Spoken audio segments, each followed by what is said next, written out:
నమస్తే గురుగారు. నమస్కారం అమ్మా.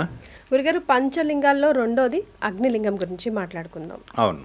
ఇది ఎక్కడుంది, ఎలాంటి వాళ్ళు దర్శించుకోవాలి, ఎలాంటి రెమెడీస్ చేయాలి, ఎప్పుడు చేయాలి, ఇలాంటి వివరాలన్నీ ఐడెన్ ప్రేక్షకులకి తెలియజేద్దాం గురుగారు. తప్పకుండా అమ్మా. ముందుగా శ్రీ మహాగణపతి దేవతాభ్య నమః. చూసే వంటి వీక్షబంధుకు నమస్కారం, మరియు అదేవిధంగా ఐ డ్రీమ్ ప్రేక్షకులకి స్వాగతం. అగ్నిలింగం, అగ్ని పర్వతం అప్పుడినే మనకి చాలా సుపరిచితమైనటువంటి పుణ్యక్షేత్రం ఏంటంటే అరుణాచలం, తిరువన్నమలై. తిరుపతి నుండి మనకి 190 కిలోమీటర్ ఉంటుంది ఏమండి.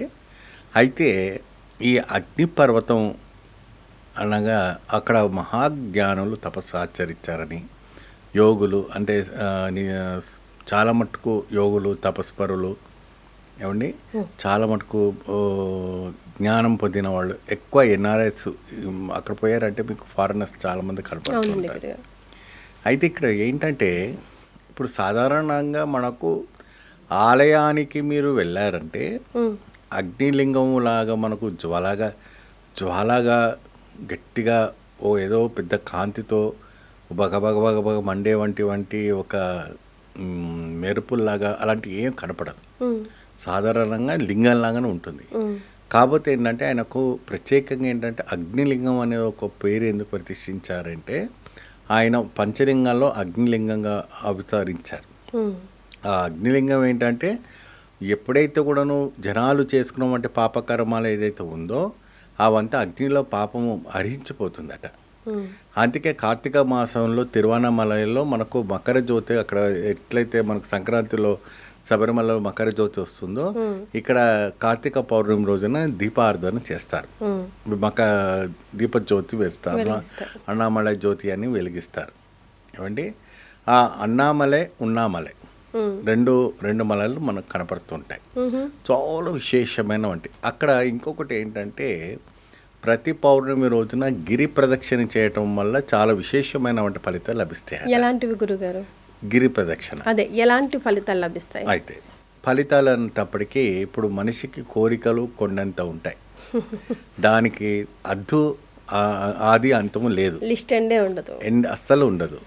సో వారికి ఏదైతే కోరికలు ఉన్నాయో, వారి మనసులో ఏమేమి కోరికలు ఉన్నాయో, వాళ్ళ బాధలు ఏదైతే ఉందో అంటే సంసారపు బాధలు కావచ్చు, అప్పుల బాధలు కావచ్చు ఏమండి, మానసిక ఒత్తిళ్ళు కావచ్చు, మళ్ళీ తర్వాత ప్రేమికులు కావచ్చు, ఇంకా ఏదైనా కావచ్చు. కొంతమంది డివైన్గా రావచ్చు. డివైన్గా అంటే వాళ్ళ ఉన్నవంటే సత్చక్రాలన్నీ కూడాను యాక్టివేట్ కావడం కోసం, ఏదైతే 7 చక్రాలు యాక్టివేట్ కావాలంటే గిరి ప్రదక్షిణ చేస్తే తప్పకుండా అవుతుందని గట్టి విశ్వాసం. అందుకే అక్కడ రమణ మహర్షి గారు 100 సంవత్సరాల పాటు కూడాను ఆయన తపస్సు ఆచరించారు. ఆయన 102 ఏళ్ళు 103 ఏళ్లకు తపస్సు ఆచరించి జీవ సమాధి తీసుకున్నట్టుగా మనకు ఆధారాలు ఉన్నాయి ఏమండి. అటువంటి మహాయోగి రమణ మహర్షి గారు, ఆ మహర్షి ఆశ్రమం కూడా అక్కడ సమాధులు మనకు కనపడుతుంటాయి. సో ఆయన కూడాను ప్రతి పౌర్ణమి కూడాను ఆ రోజుల్లోనే, అప్పట్లోనే 1933లో 1934లో 1940 ఆ టైంలోనే ప్రతి పౌర్ణమి రోజున గిరి ప్రదక్షిణ చేసి ఆయన ఆశ్రమంలో అన్నదానం చేసేవారట. ఆ రోజుల్లోనే 1933లో కానీ 1940 వరకు అట్లా ఆయన శక్తి ఉన్నంత వరకు ఆ రోజుల్లో చేసేవాడట. సో అది చూసుకొని ఇతర వాళ్ళు కూడా చేస్తున్నారు. ఇప్పుడు కూడా చేస్తున్నారు, చాలామంది చేస్తున్నారు. అయితే ఆ గిరి ప్రదక్షిణ చేసేటప్పుడు ఎవరైనా కూడా ఎటువంటిదైనా కూడా కోరికలు ఉంటే అది తప్పకుండా నెరవేరుతుందన్న నమ్మకంతో ప్రదర్శన చేయాలి తప్ప నువ్వు అవుతుందనేసి అతి ఆశతో చేయకూడదు. మనకు అవుతుంది కదా, మనం తిరిగిన ఇంకా కాలేదు కదా అనేసి మాత్రం ఎప్పుడూ అనుకోకూడదు. ఏదైనా నమ్మకం పెట్టుకోవాలి. ఆ నమ్మకం పెట్టుకొని మీరు ప్రదక్షిణ చేశారంటే ఆ పరమశివుడు మీరు ఇంటికి పోకముందే ఆ కార్యాన్ని నిలవేరుస్తారు. సో అది ఏ కార్యమైనా కానివ్వండి, పరమశివుడుగా అనంతమైన వాడు ఏమండి. అక్కడ మొట్టమొదటిసారిగా తిరువన్నమలై ఆలయ నిర్మాణ కాకముందు ఆది అన్నమలై ఆలయం క్షేత్రం ఉంది. ఆది అన్నమలై క్షేత్రము మన అన్నమలై తిరువన్నమలై నుంచి మీకు 5 కిలోమీటర్స్ ఉంటుంది.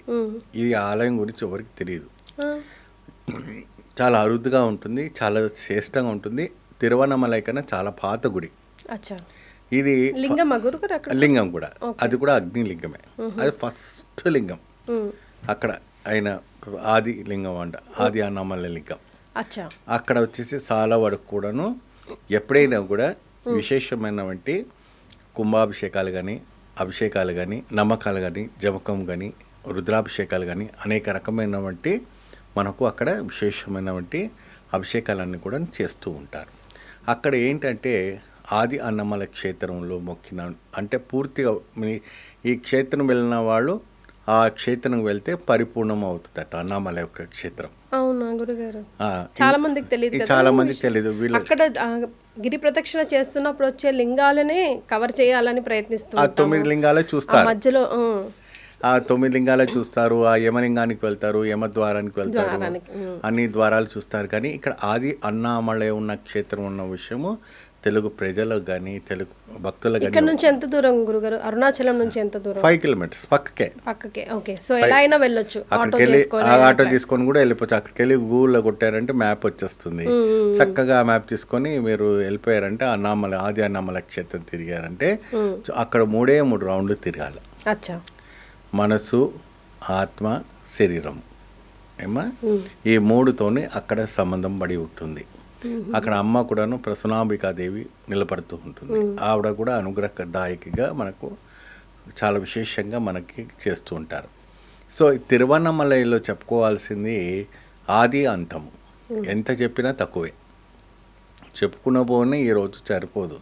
అంత విశేషమైనటువంటి ఒక ఇది. ఇంకోటి ఏంటంటే ఆ అగ్ని పర్వతం అనేది ఒక సంజీవిని పర్వతం అట. ఆ సంజీవిని పర్వతంలో ఎప్పుడైతే కూడా సెలబ్రిటీస్ కూడాను అక్కడ ఇప్పుడు రజనీకాంత్ కానీ, ఇళయరాజా కానీ, ఇంకా ఎందరో పెద్ద పెద్ద వాళ్ళంతా కూడాను గిరి ప్రదక్షిణ చేస్తారు. పోతే ఏంటంటే నార్మల్గా జనాలు దాంట్లో తిరగరు. ఈ గిరి ప్రదక్షిణానికి లోపల మన రమణ మహర్షి నుంచి వెనక నుంచి ఒక దారి ఉంటుంది. ఆ దారి నుంచి ఆ కొండ మొత్తం చుట్టూ తిరుగుతారు. ఓకే. ఆ గిరి ప్రదక్షిణ కూడా చేస్తారు. సో ఇది చేయటం వల్ల ఏంటంటే విశేషమైనటువంటి ఫలితాలు రావడానికి మంచి ఆస్కారం ఉంటుంది. వాళ్ళు గట్టిగా గిరి లోపల, ఆ గిరి కొండ లోపల కూడా ఇంకో లింగం ఉందని, యాక్చువల్ పవర్ అంతా అక్కడే ఉంది అని అంటూ ఉంటారు. నిజమేనా? చాలా వాస్తవం. అదే మన అగ్నిలింగం అంటారు. ఆ అగ్నిలింగం జ్వాల అంటే జ్వాలనే, జ్వాల అంటారు కదమ్మా. ఆ జ్వాల అనేది ఫైర్ అనేది అక్కడ అగ్నిలింగంగా ఉండడం అనేది జరుగుతుంటుంది. అక్కడ బగ మండుతుంది. మీరు ఇప్పుడు ఎండాకాలం పోతే మీరు ఉండలేరు అక్కడ. మరి గురుగారు, జనరల్గా అందరూ ఇప్పుడు గిరి ప్రదక్షిణ చేయడానికే వెళ్తూ ఉంటాం. అరుణాచలం అనగానే గిరి ప్రదక్షిణ అనుకుంటూ వెళ్తూ ఉంటాం. కానీ మనం కొద్దిగా తెలుసుకొని వెళ్తే మనకి ఇంకా చాలా విలువని మనం అక్కడ నుంచి సంపాదించుకొని రాగలం కదా గురుగారు? చాలా వరకు. సో ఖచ్చితంగా మీరు అరుణాచలం వెళ్తే ఈ విషయాలు గుర్తుపెట్టుకోండి, ఈ విషయాలు మీ వెంట తీసుకెళ్ళండి. ఇప్పుడు అక్కడ నుంచి డెఫినెట్గా 5 కిలోమీటర్లో ఉన్న ఇంకో ఆలయాన్ని కూడా తప్పకుండా విజిట్ చేయాలని ఎలా అయితే చెప్పారో, మనం ఇక్కడ నుంచి బయలుదేరేటప్పుడు అరుణాచలంకి వెళ్ళాలనుకుంటే మనసులో ఇది పెట్టుకోండి అని చెప్పడానికి. అవునండి. చాలా వరకు కూడాను మీరు ఎప్పుడైతే కూడాను అరుణాచలేశ్వర ఆలయానికి వెళ్ళినప్పుడు మాత్రం కంపల్సరీ అక్కడ రుద్రాక్షలు కొనుక్కోవడం కానీ, అక్కడ మేరలు ధరించుకోవడం కానీ చాలా విశేషమైనటువంటి ఫలితాలు లభిస్తాయి. పిల్లలకు ధరించండి, మంచి ఫలితం లభిస్తుంది. ఆది అన్నామలై క్షేత్రానికి కూడా వెళ్ళి స్వామివారికి ఒక విశేషమైనటువంటి పాలతో అభిషేకం చేసుకొని మీ కుటుంబ సభ్యులతో విశేషమైనటువంటి శుభ ఆశీస్సులు పొందగలుగుతారు. చాలా సంతోషం గురుగారు. ధన్యవాదాలు. నమస్కారం.